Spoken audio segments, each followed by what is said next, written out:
Hi, my name is Kevin Barron. I'm Director of Government Affairs for the American Small Business League, and I wanted to talk to you about a recently released GAO investigation examining the service-disabled veteran-owned small business program, and in fact highlighting a lot of fraud and abuse going on within that program. In fact, the report showed that over $100 million worth of small business contracts that were supposedly going to service-disabled veteran-owned small businesses were in fact going to companies, both large as well as ineligible firms.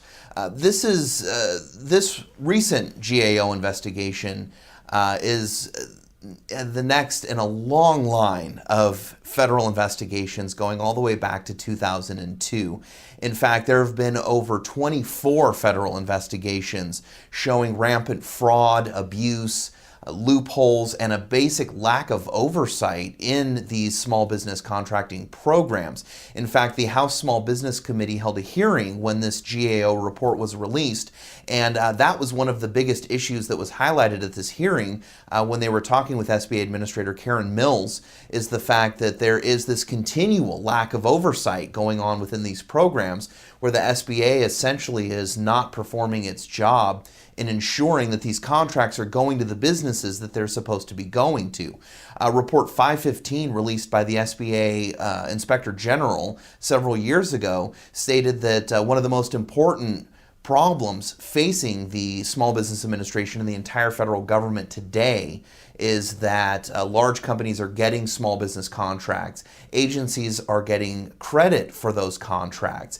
This is a problem that's been going on for years. Our estimates show that small businesses are losing out literally over $100 billion a year in contracts because they end up going to large Fortune 500 companies, multinational corporations. You look at the SBA's data for fiscal year 2008, the number one small business contract recipient was a company called Textron that has 43,000 employees and does over $14 billion a year in annual revenue.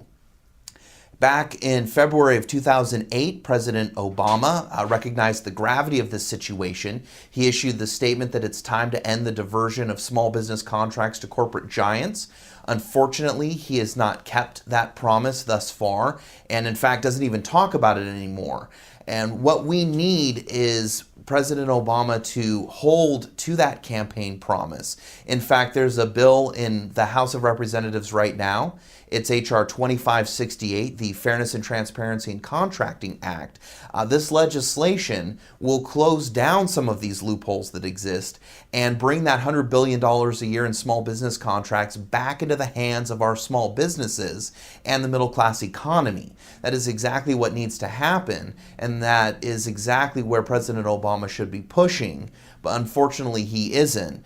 And until he does, and until the SBA begins doing their job when it comes to oversight in these programs, we're going to unfortunately see more GAO reports like this latest one coming out showing fraud and abuse in small business contracting programs.